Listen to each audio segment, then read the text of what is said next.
Well, it's the fourth element of my army that's coming up for showcase now. This element is a horror. Horror for my army is a small character. It is very gribbly, teeth, eyes, claws, everything's going on in that model. A real chance to showcase some of the things I can do when painting fast.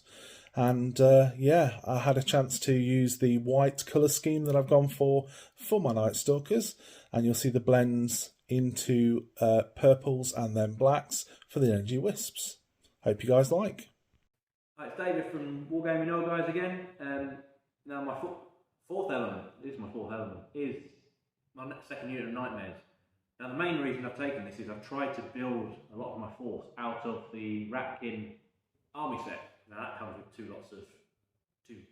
six Nightmares, so you have 2 units, regiments of 3, or you can have a horde of 6, but can't use hordes in ambush, so that's 2 regiments of 3. Now the reason that's the main reason I've chosen them, but they're also got a decent shooting attack. They've got crushing strength 1 in close combat, so they're not exactly a superfluous regiment. Now they're better at killing rank and file units with lower defense and chaff, because their shooting attack doesn't have any piercing. But overall, they're a reasonable unit. Slightly on the pointy side, but they're a good choice for any small force. The way I've painted these is the same way I've painted everything. The base colour, used a strong tone. I've gone for, and then highlighted. I've gone for lots of browns, greens, and to keep the theme of the army, the dirty army. The metallics are not shine bright, dazzle you type metallics. I haven't highlighted them or gone over them after I've used the strong tone, so they've got very muted.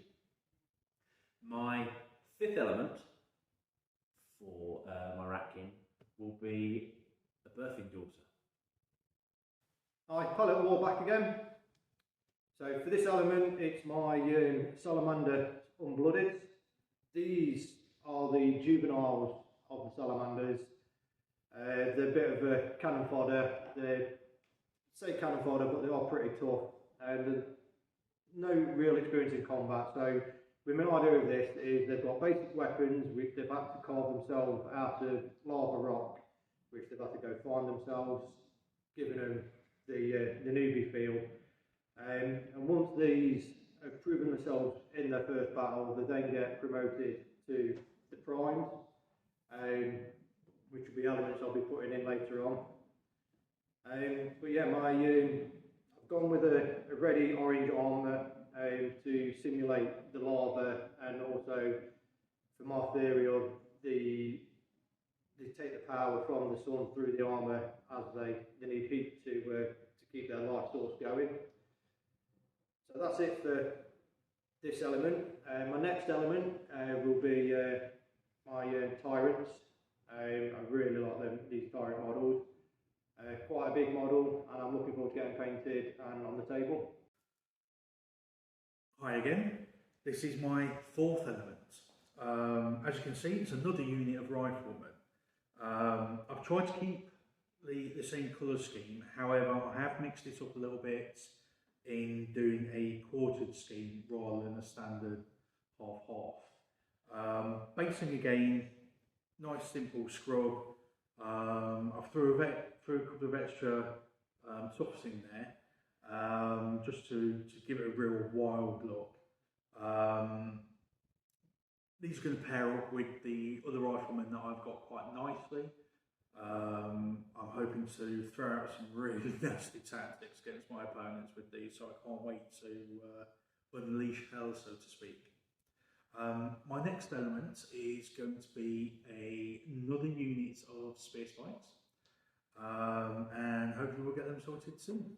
Hi everybody, it's John the Ogre Guy back again with my fourth element for this ambush force I'm building. As promised, I decided to go with a Warlock, with Ogre Warlock.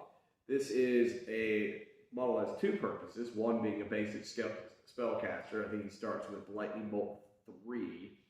with a nice little additional rule of for every large infantry regiment, horde, or whatever that's within 6 inches, he gets to add an extra die to his spells. So basically, the more of his own guys that are around, the nastier the spells get.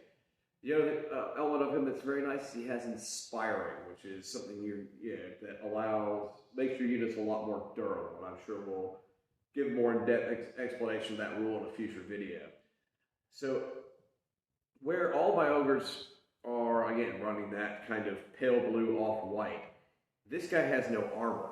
So I had to think a bit about exactly how I wanted to do where like the primary colors. And I said, I really liked the jade tabards from my Ogre Warriors, and decided to go full on with it with this guy, like all the robe done in that color, and it worked out really nice. Another trick that you might be able to see when we get a little bit closer is I took a fair bit of time to do he's got a bunch of little potion bottles hanging from him, and I try to take as much time with those. And that's done through, strangely enough, doing a base of a darker gray metallic, then kind of using a very fine brush and solid white to create little bubbles. Whack that then with basically sort of a thicker ink, then it creates this sort of shiny liquid effect. Hopefully we'll be able to get a little closer on that.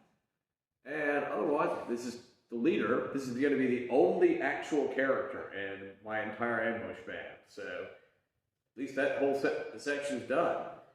For my next element, I'm going to go with the second and final unit of boomers, the ranged guys with rifles, and we'll see how those guys turn out. So for my fourth element, I've got a Balefire Catapult. This is the exact same one that comes from the Undead range, the normal one. However, it comes with a really nice metal Egyptian-themed front piece, as well as the top half of the leader guide for the unit. I'm a huge fan of this. I always love long-range artillery, and I've used a lot of the same techniques as the rest of my army. It's a lot of speed paints, it's a lot of gold and washes and those kind of things, with some little red highlights to show off that he's in charge. Other than that, I have based it the same, and that's really all there is to it. It's just a nifty little catapult that I really enjoy. So my next unit I'm bringing is a unit of chariots. I'm a huge fan of warfare with chariots, and I can't wait to see how they rottle across the battlefield, bringing death to my enemies.